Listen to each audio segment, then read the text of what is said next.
My name's Elise, and I'm trapped here. They say it's for my own good, but I know they're wrong. I haven't lost my mind. They are the ones who are blind. They don't understand what happened. They don't know what I saw. And now, they're trying to make me forget. They want me to say it was just a sickness, a mental breakdown. But I can't. I won't. My husband, Nathaniel, was always strong, steady, the kind of man who could fix anything. He was my anchor, my protector.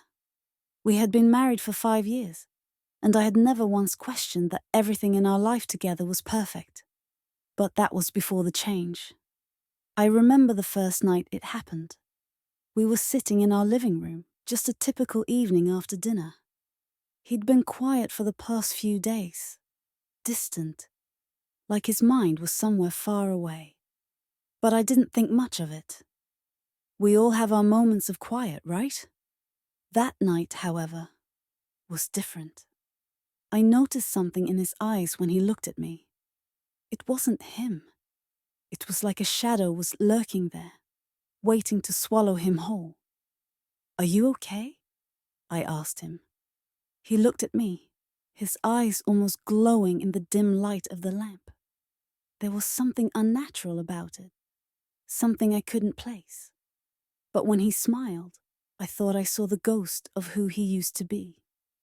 "I'm fine, Elise," he said, but his voice sounded off. It was deeper, raspier, like he wasn't even trying to sound like himself. I didn't know it then, but that was the moment it began. The next few days were strange. He grew even quieter. He would sit at the kitchen table for hours, staring at nothing, as though the world around him didn't exist.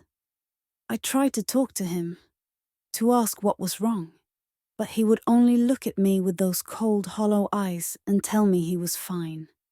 But it wasn't him. It couldn't be. On the third day, I woke up to find him gone. He wasn't in our bed. And when I went downstairs, the front door was wide open. A gust of wind blew in, carrying the faint smell of earth and something rotten. I called out for him, but the house was silent. I ran outside, calling his name, and that's when I saw him. He was standing in the middle of the yard, his back turned to me. His posture was unnatural, like his spine was bent the wrong way. My heart hammered in my chest. I called out again, but he didn't respond. I approached him slowly, my legs trembling. When I finally reached him and placed my hand on his shoulder, I could feel the heat radiating from his skin, as though something inside of him was burning. "Nathaniel," I whispered, fear creeping into my voice.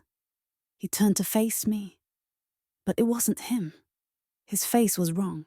His eyes were black, devoid of any light, and his mouth stretched into a grotesque grin. It was like the person I loved had been swallowed whole, and in his place was something else. "I'm not Nathaniel." The voice that came from his lips was low and guttural, like it wasn't even his voice anymore. "I've come to take what's mine." I stumbled backward, my body frozen in terror as I watched him. It slowly approached me. My heart pounded in my chest, the sound deafening in my ears. I don't remember how I got back inside, but I did. And when I locked the door behind me, I didn't feel safe. The thing that had taken my husband wasn't done with me. It wanted more. That night, I stayed awake, listening for the faintest noise, waiting for him to return. And when he did, it was worse than I could have imagined. He stood outside our bedroom window, tapping at the glass with his long, bony fingers, a mockery of the man I had loved. His eyes gleamed in the moonlight, black and unblinking. He smiled again, that twisted, cruel smile. "Let me in, Elise," he said, his voice like dry leaves scraping together. "I'm cold. Let me in." I didn't know what to do. I couldn't let him in, but I also couldn't just leave him out there. I stayed as still as I could, praying that he would go away, praying that I was imagining it all. But deep down, I knew I wasn't. It was real. This thing had stolen my husband, and now it was playing with me. The following days were a blur. I couldn't sleep. I couldn't eat. Nathaniel, or whatever it was that wore his face, kept coming back, each time more forceful. He began to speak to me in riddles, things that made no sense, but filled me with a horrible dread. He said the world was coming to an end, that I was the key to its destruction. I couldn't understand what he meant, but I could feel the walls closing in on me. He started to tell me things only Nathaniel could know, secrets that no one else could know. I didn't know if it was some cruel trick, if he was taunting me, or if it was the demon inside him trying to break me down. The last time I saw him, really saw him, was when he came to me in the middle of the night. I woke up to find him standing by the bed, his figure bathed in an eerie, unnatural light. His eyes were fully black now, and the grin was so wide it seemed to split his face in two.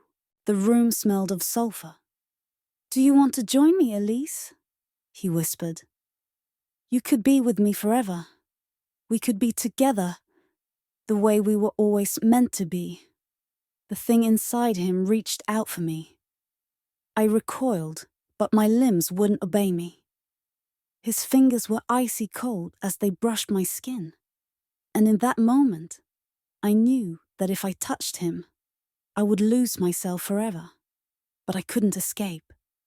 I don't know how long I was there, in that hellish moment, before I blacked out. The next thing I knew, I woke up in the asylum. They tell me Nathaniel is dead, that he died in the woods, far from our house, his body twisted and broken, as though something had ripped him apart from the inside out. But I don't believe it. I saw the demon leave him. It's still out there, waiting, still inside me. The doctors say I'm delusional. They think I'm crazy, that I've imagined the whole thing. They say I'm here because of a mental breakdown, a stress-induced psychosis. But they don't understand. They don't know what I saw, what I felt. I hear it sometimes, in the walls of this place, the scratching, the whispers, the voice that isn't quite Nathaniel's, but still sounds like him. I know what's coming. The demon isn't finished with me. It's just waiting for the right moment to take me again. And when it does, I'll be ready. I'll never be free.